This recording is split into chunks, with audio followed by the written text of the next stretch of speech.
स्वामी समर्थ. स्वामी कृपा ज्योतिष मध्ये मी भास्कराचार्य मंजुषा जोशी आपलं हार्दिक स्वागत करते आपल्या या युट्यूब चॅनलवरती. सर्वांना सर्वप्रथम सांगू इच्छिते की आपण भरभरून प्रतिसाद देत आहात, प्रेमरूपी शुभेच्छा देत आहात, त्याबद्दल आपले विशेष आभार. खूप खूप धन्यवाद. आज आपण माहिती जाणून घेणार आहोत वृश्चिक राशीच्या जातकांना अर्थात तुम्हाला हा महिना कसा राहणार आहे. या महिन्यामध्ये कोणकोणत्या गोष्टी करायच्या आहेत, शिक्षण योग, संतती योग, प्रेम प्रणय, वाहन वास्तू सौख्य ह्या सर्व संदर्भातील इत्थंभूत माहिती घेणार आहोत शास्त्रोक्त पद्धतीने ज्योतिषशास्त्राच्या आधारावर.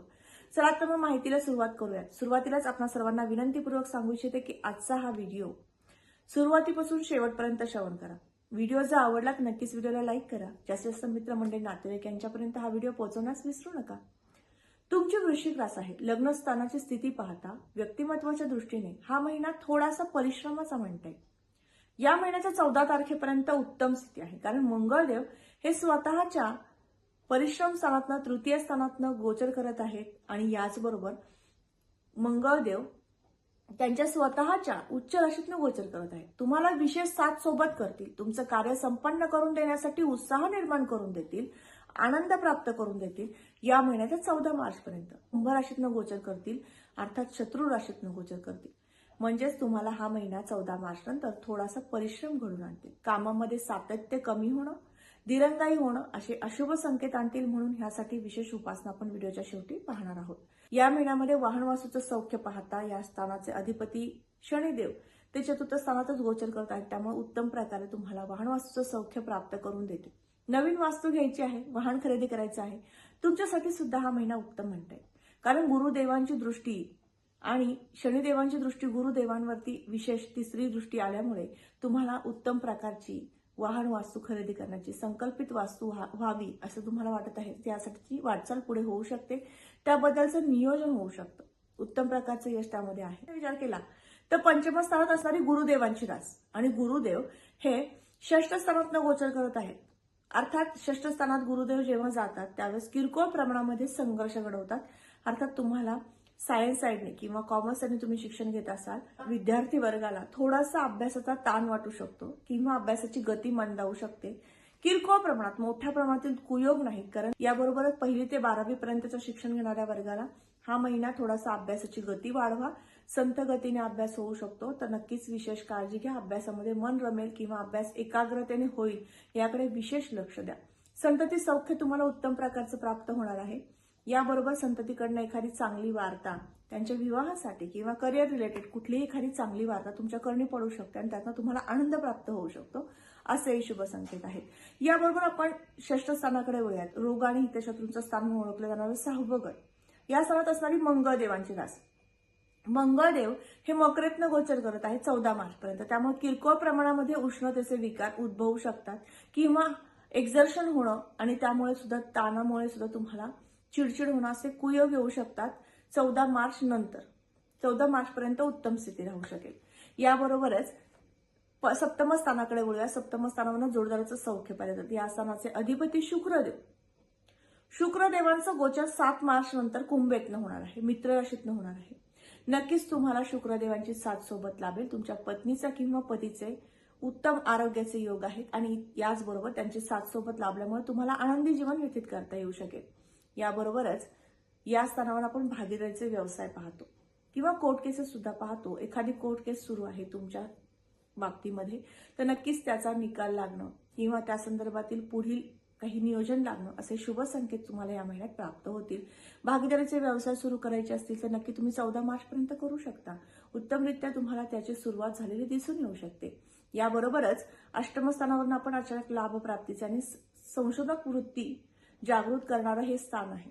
तुम्ही एखाद्या गूढ विद्येचे अभ्यासक असाल तर नक्कीच तुम्हाला त्या क्षेत्रामध्ये उत्तम यश प्राप्त करून देण्याचे शुभ संकेत या महिन्याच्या 14 तारखेपर्यंत म्हणतात. बरोबर भाग्यदायाच्या दृष्टीने हा महिना अतिशय उत्तम आहे. परदेशात जायचं आहे, परराज्यात जायचं आहे अभ्यासानिमित्त, तर अशा शिक्षण घेणाऱ्या वर्गाला हा महिना उत्तम आहे. फॉर्म फिलअप करायचा आहे, कुठल्याही स्पर्धात्मक परीक्षा द्यायची आहे, तुमच्यासाठी हा महिना अतिशय उत्तम आहे. नक्कीच तुम्ही करू शकता. या महिन्याच्या 1ल्या 2ऱ्या आठवड्यामध्ये तुम्ही तो फॉर्म फिलअप करा. उत्तमरित्या तुमच्याकडनं सगळ्या गोष्टी पूर्ण होऊ शकतात. कुठल्याही प्रकारची अडचण येणार नाही. नवीन नोकरीच्या संधीत असणाऱ्या वर्गाला हा महिना मध्यम स्थिती दर्शवतो.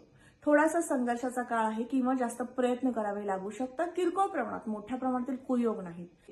जे 14 मार्च नंतर पुढील स्थानात अर्थात मीन राशीतनं पंचम स्थानातनं गोचर करण्यास सुरुवात करतील. अर्थात 14 मार्च पर्यंत तुमच्या व्यवसाय संदर्भातील किरकोळ प्रमाणात शत्रुत्व निर्माण करून देणं किंवा वाददायी परिस्थिती निर्माण करून देणं किंवा कुरघोडी निर्माण होणं तुमच्या कामामध्ये सातत्य कमी करून देणं, तुमच्याविषयी एखाद्याच्या मनामध्ये असूया किंवा द्वेष निर्माण करून देणारी परिस्थिती होऊ शकते उद्योगाच्या संदर्भामध्ये.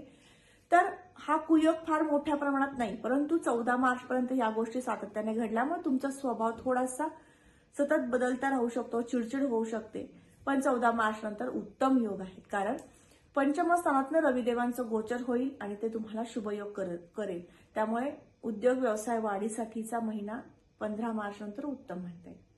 याबरोबर उद्योग नवीन सुरू करायचे असेल तर कोणते करावेत, तर या महिन्यामध्ये तुम्हाला संगणक क्षेत्रामध्ये उत्तम यश आहे किंवा शेअर मार्केटमध्ये किंवा जागा खरेदी विक्री संदर्भातील व्यवसाय तुम्ही नाविन्याने सुरू करायचे असेल तर तुम्ही या महिन्याच्या दुसऱ्या आठवड्यामध्ये सुरू करू शकता. उत्तमरित्या तुम्हाला त्या व्यवसायामध्ये सुरुवातीपासूनच यश संपादन होऊ शकेल.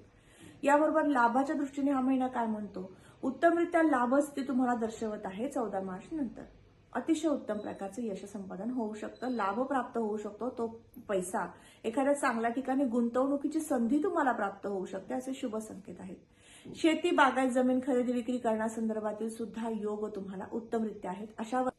या क्षेत्रात कार्य करणाऱ्या वर्गाला हा विशेष महिना म्हणता येईल. याबरोबर खर्चावरती नियंत्रण तुम्हाला या महिन्यात ठेवायचं आहे. त्या ठिकाणी असणारी तूळ रास आणि शुक्रदेवांचं गोचर हे कुंभेतनं होणार आहे, चतुर्थातनं होणार आहे. सर्व प्रकारची सुखे उपभोगण्यासाठी हा महिना विशेष खर्च करायला लावेल. त्यामुळे नक्कीच काळजी घ्यायची आहे. खर्चावर नियंत्रण कसं राहील किंवा आपण कसं नियंत्रण करू शकेल याबाबत विशेष तुम्ही काळजी घ्यायची आहे. उपासना कोणती करायची, तर व्यवसाय वृद्धिंगत होण्यासाठी कुठल्याही प्रकारच्या अडचणी येऊ नयेत म्हणून सूर्यदेवांचा जप करायचा आहे. रीम सूर्याय नमः किंवा सूर्याला रोज अर्घ्य द्यायचं आहे.